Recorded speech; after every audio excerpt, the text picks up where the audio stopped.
एक तगड़ी जिंदगी जीने के लिए तगड़े सिद्धांत अपनाने पड़ते हैं। अधिकतर मामलों में अधिकतर व्यक्तियों को इस बात का पता ही नहीं होता कि उनके जीवन के सिद्धांत क्या है, उन्हें किन जीवन मूल्यों पे चलना है। और कुछ व्यक्ति होते हैं जिन्हें यह पता होता है कि उनके जीवन का सिद्धांत क्या है, उन्हें किस प्रकार के जीवन मूल्यों पे चलना है और फैसला करना है। तो ऐसे व्यक्ति भले ही सिद्धांत बना लेते हैं, जीवन मूल्य भी फिक्स कर लेते हैं, लेकिन ऐसे व्यक्ति के सिद्धांत और जीवन मूल्य खुद की सोच और खुद की बुद्धि पर आधारित नहीं होते हैं।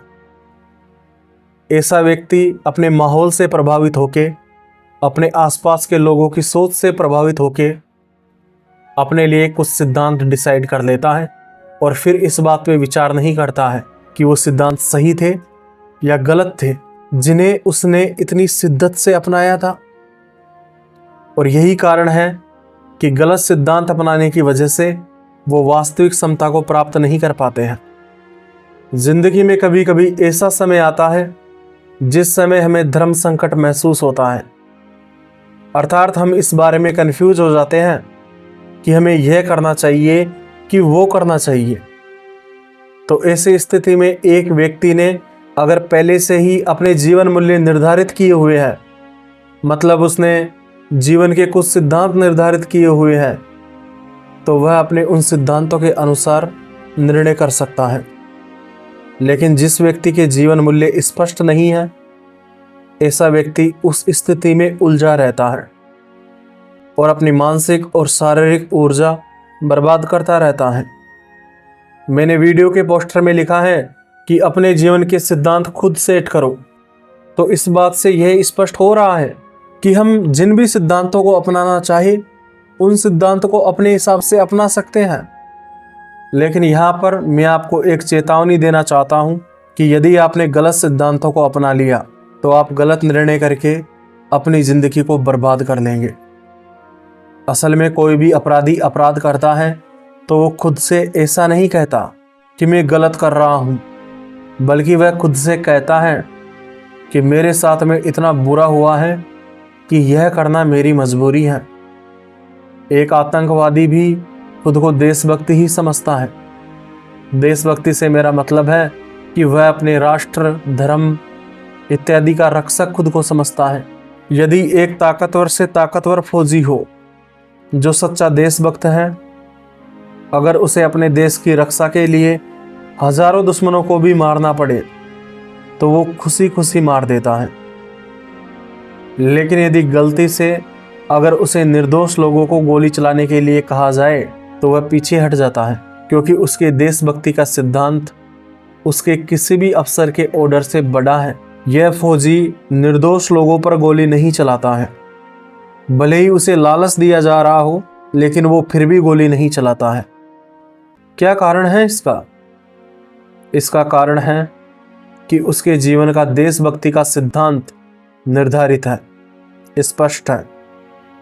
और यदि वो इसके विपरीत कार्य करने की कोशिश करेगा तो उसका शरीर और उसका मन उसका साथ नहीं देगा। लेकिन यही काम आप किसी आतंकवादी को दे दो, वो खुशी खुशी मार देगा, क्योंकि उसे बचपन से ही ऐसा माहौल दिया गया है कि आतंकवादियों के लीडर ने उस आतंकवादी के दिमाग में यह बात फिट कर दी है कि फलाना देश या समुदाय या धर्म के लोग उसके दुश्मन हैं। इतने बड़े दुश्मन हैं कि उन्हें जान से मारना ही पुण्य का काम है। आतंकवादी के सिद्धांत भी फिक्स होते हैं। आतंकवादी कहीं ना कहीं अपने अंदर यह सिद्धांत लेकर बैठा होता है कि मुझे अपने धर्म की रक्षा करनी है, या मुझे अपने लोगों की रक्षा करनी है, अपने समूह को बचाना है। तो ऐसी स्थिति में उसके धर्म और उसके ग्रुप पर यदि कोई भी खतरा आता है तो भले ही उसके सामने कोई बच्चा हो या कोई औरत हो, वह किसी को नहीं छोड़ता। यह फर्क होता है एक व्यक्ति के जीवन में जीवन मूल्य निर्धारित करने का। एक व्यक्ति जिस प्रकार के जीवन मूल्य अपनाता है वह दुनिया को उस प्रकार से देखने लग जाता है। उसके विश्वास वैसे ही बनने लग जाते हैं। जैसे अगर कोई व्यक्ति प्रेम, दया, करुणा, ईमानदारी इत्यादि को अपनाता है तो उसका विश्वास भी इसी दिशा में मुड़ जाता है। उसे महसूस होने लगता है कि दुनिया के लोगों को प्रेम की ज़रूरत है। अगर कोई उसके साथ में गलत व्यवहार करता है तो वह सोचने लगता है कि इसके साथ में ज़रूर कुछ ना कुछ बुरा हुआ है, इस वजह से यह मेरे साथ में बुरा व्यवहार कर रहा है, इसे भी प्रेम की ज़रूरत है। लेकिन इसकी ही उल्टी सिचुएशन रख के देख लो। एक व्यक्ति जिसका जीवन मूल्य प्रेम, दया, करुणा, ईमानदारी इनके मार्ग से हट जाता है तो उसके विश्वास भी नफरतों की तरफ बढ़ने लग जाते हैं। ऐसे कई व्यक्ति होते हैं जो दूसरों से नफरत करते हैं, उन्हें मिटा देना चाहते हैं, वो किसी पे दया नहीं करते और वो बेईमानी को ही जीवन में तरक्की का साधन मानते हैं। और अगर एक व्यक्ति बेईमानी को ही अपने जीवन का सिद्धांत बना लेता है तो ऐसा व्यक्ति यदि कभी ईमानदारी भी दिखाता है तो वह सिर्फ इसीलिए दिखाता है ताकि वह भविष्य में बेईमानी कर सके और खुद का स्वार्थ सिद्ध कर सके। और जब कोई व्यक्ति उसे कहता है कि ऐसा करना ठीक नहीं है तो वह उसे कई प्रकार के लॉजिक दे के समझाने का प्रयास करता है कि नहीं नहीं, ऐसा करना ही ठीक है। कुछ लोग मानते हैं कि दुनिया में ईमानदार लोगों के लिए जगह नहीं है। ईमानदार लोग अपनी ज़िंदगी में ज़्यादा सफल नहीं बन सकते, इसीलिए बेईमानी तो ज़रूरी है। ऐसे लोगों से मैं कहना चाहूँगा कि दुनिया के नियम तुम्हारे सोचने से बदल नहीं जाएंगे। अब कई व्यक्ति मुझे उल्टे जवाब में कह सकते हैं कि लालचंद मीना, शायद तुम्हें दुनिया की उतनी नॉलेज नहीं है। क्या तुम्हें दिखता नहीं है कि प्रकृति में न्याय होने की कोई गारंटी नहीं है? बकरी घास को खाती है और उस बकरी को शेर खा जाता है। तो ऐसे व्यक्तियों से मैं कहना चाहूँगा कि हाँ, चलो मान लेते हैं कि दुनिया का कोई भी फिक्स नियम नहीं है जो आपको न्याय प्रदान करने की गारंटी देता हो। लेकिन एक बात का हमेशा ध्यान रखना कि जिन समझदार लोगों ने, बुद्धिमान लोगों ने समाज का निर्माण किया था या इस दुनिया को सभ्य बनाया था, तो उन्होंने कुछ अच्छे सिद्धांतों की बुनियाद पर ही ऐसा किया था।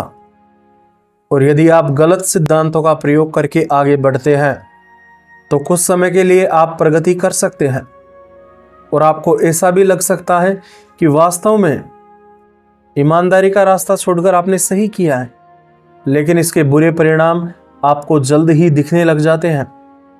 कोई दिक्कत नहीं है, अगर जल्द नहीं दिखते हैं तो थोड़े लेट दिखने लग जाते हैं, लेकिन दिखते ज़रूर हैं। और आपकी बेईमानी का पूरा हिसाब लिया जाता है, वो भी ब्याज के साथ। ईश्वर लेता है, मुझे नहीं पता, लेकिन ऐसा होता है। समाज के कई व्यक्तियों के अंदर लालच, बेईमानी, एक दूसरे को खत्म कर देने की प्रवृत्ति होती है। और कई व्यक्तियों की बात नहीं है, अधिकतर व्यक्तियों में होती है। लेकिन क्या वे ऐसा कर पाते हैं?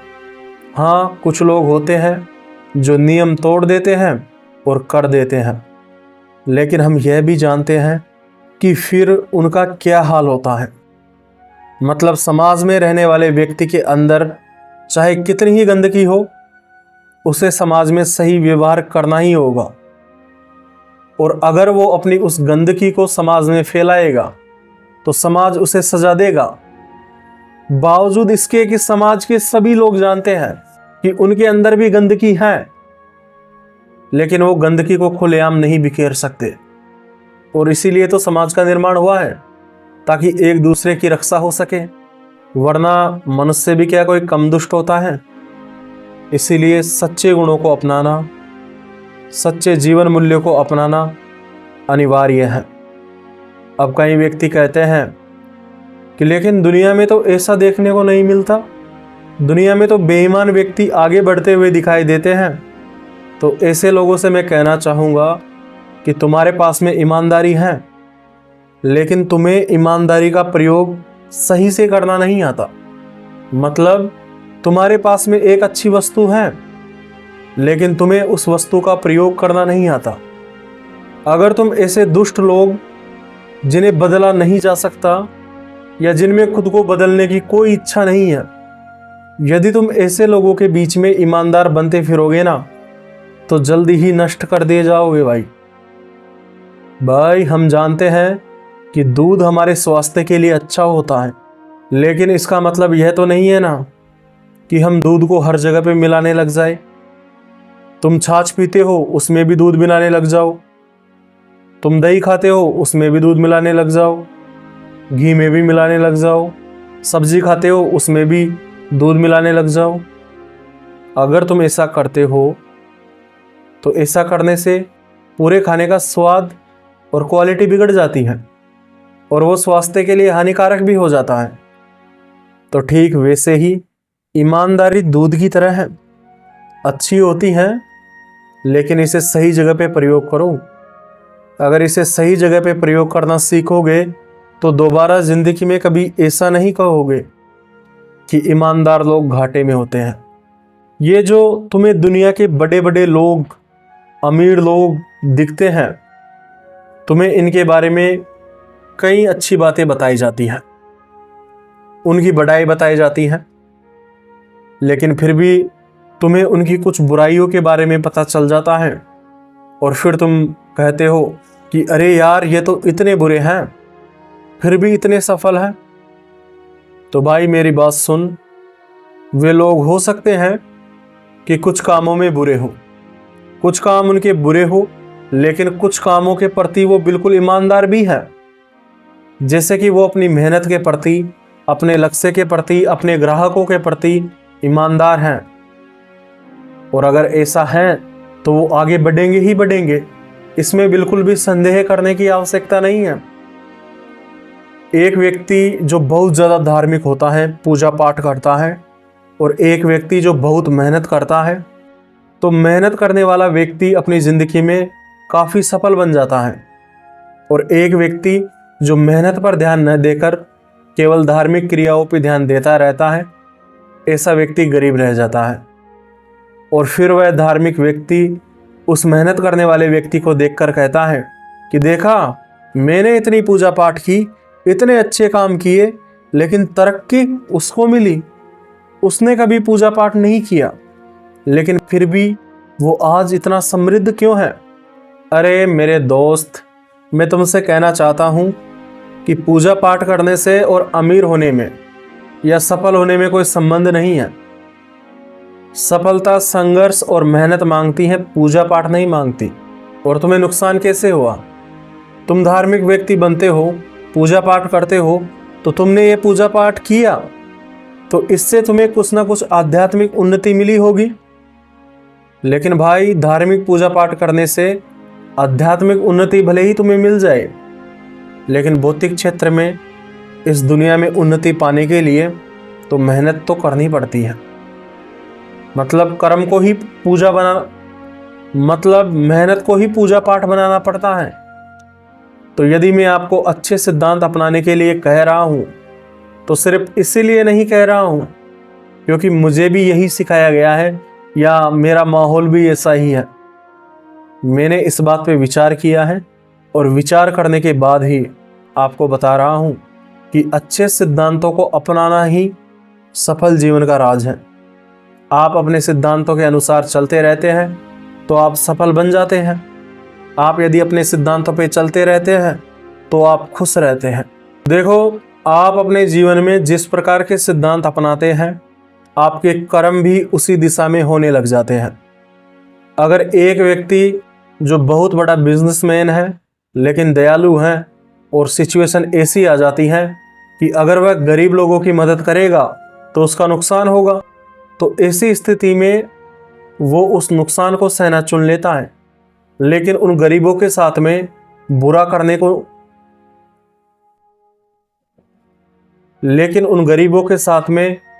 करने की बिल्कुल भी नहीं सोचता है।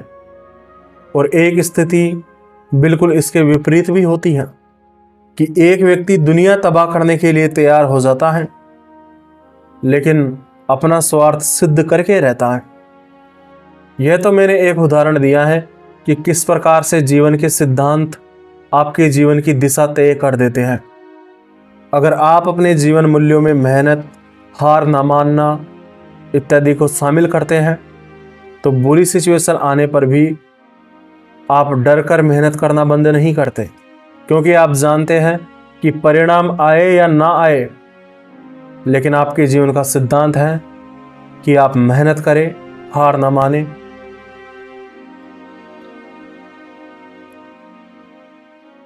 क्योंकि आप जानते हैं कि परिणाम आए या न आए, लेकिन आप अपने आप से कहते हैं कि यह मेरे जीवन का सिद्धांत है।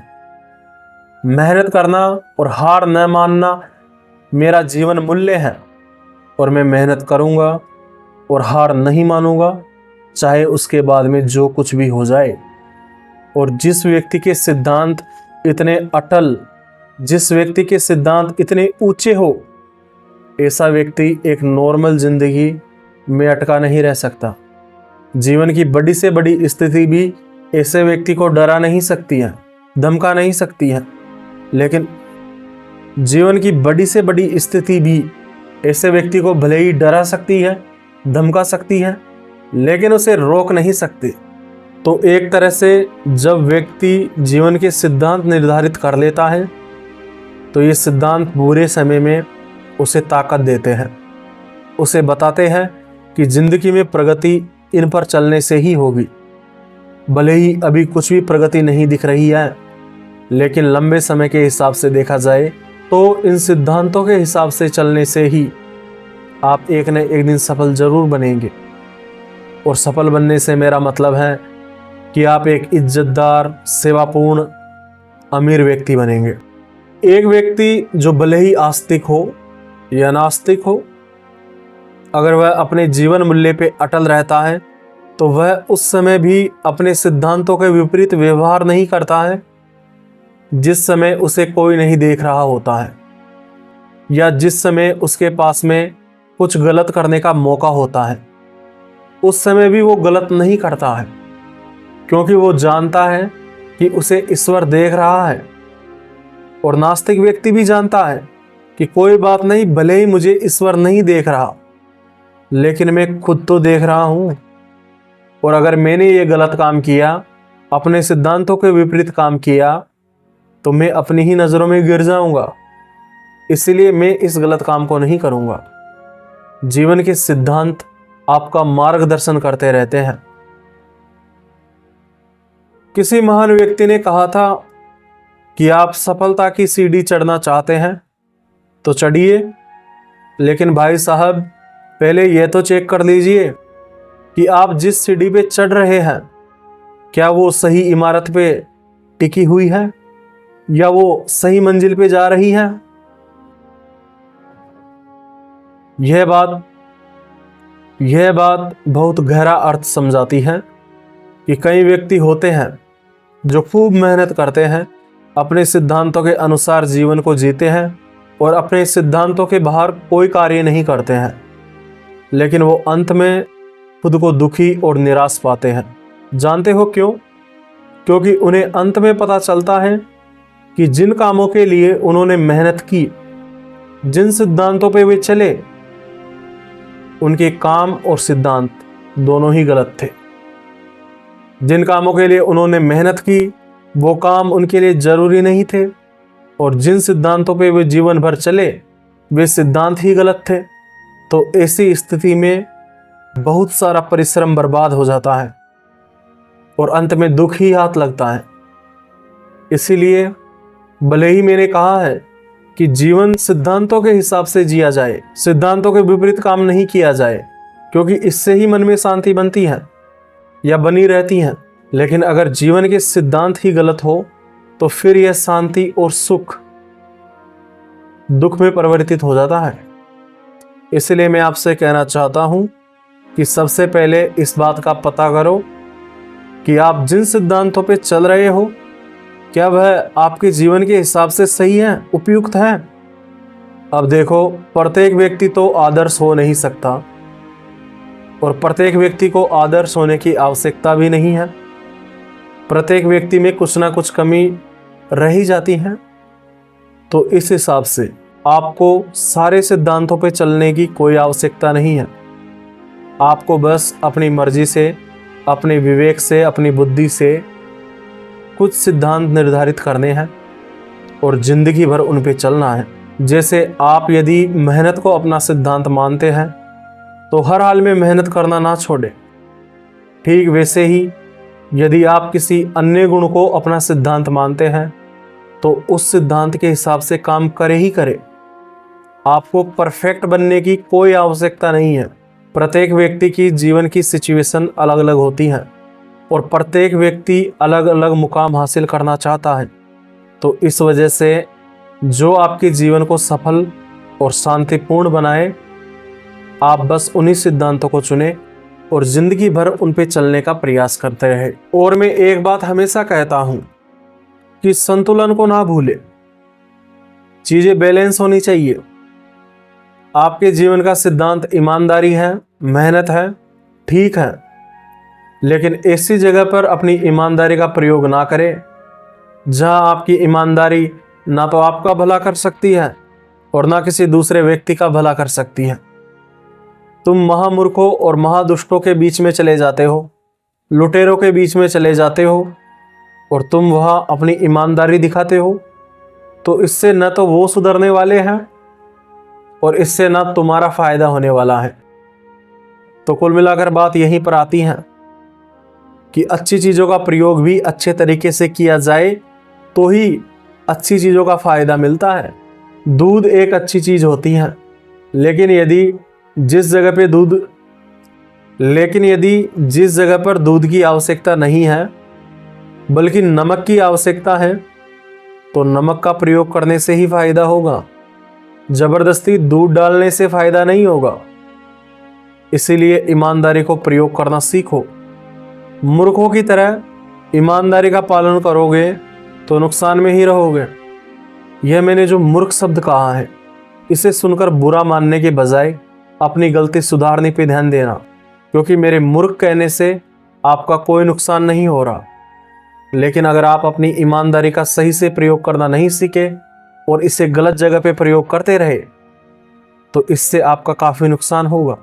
अब देखो, जीवन में कई सिचुएशन ऐसे भी आ जाती हैं जिसमें हमें हमारे एक सिद्धांत का पालन करने की कीमत दूसरे सिद्धांत का पालन न करके चुकानी पड़ती है।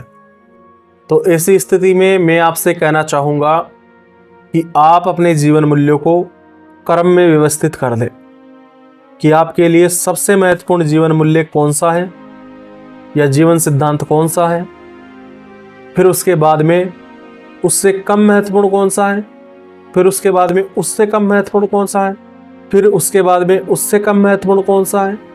ऐसे व्यवस्थित करें और महत्वपूर्णता के हिसाब से ही निर्णय करें। जैसे मैंने आपको बताया था कि एक बिजनेसमैन बुरी सिचुएशन में अपने नुकसान को सह लेता है, लेकिन दूसरों के साथ में धोखा करना सहन नहीं करता।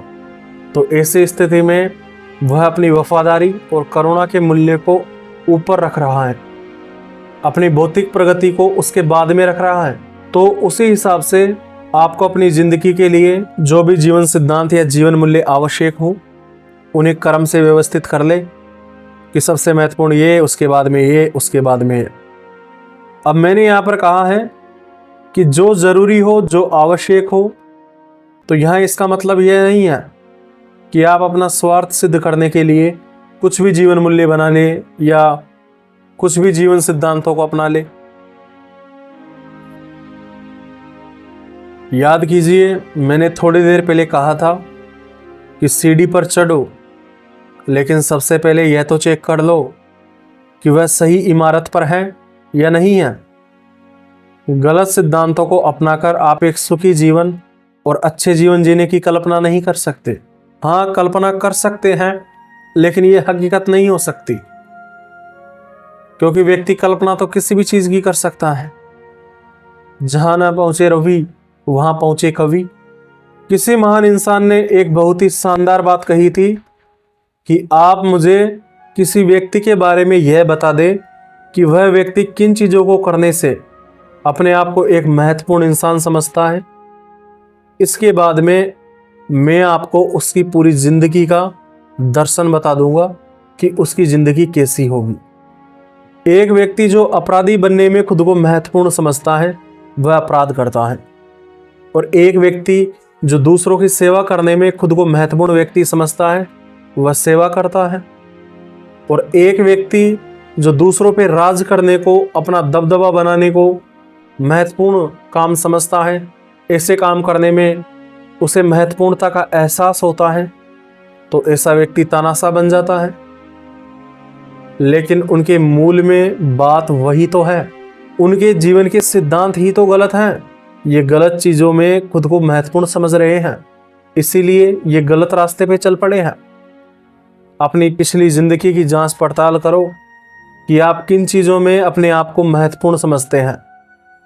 यदि वे चीज़ें आपको बर्बादी की तरफ लेकर जाती हैं तो उन्हें बदलने की कोशिश करो, क्योंकि गलत चीज़ों में महत्वपूर्णता का एहसास होने से कुछ समय के लिए तो एक व्यक्ति को अच्छा महसूस होता है, लेकिन यह उसके जीवन की दिशा बदल के, उसे भटका के, उसे एक कुख्यात व्यक्ति बना देता है। मतलब एक ऐसा व्यक्ति बना देता है जो भले ही फेमस होता है, लेकिन वो अपने गलत कारनामों की वजह से फेमस होता है।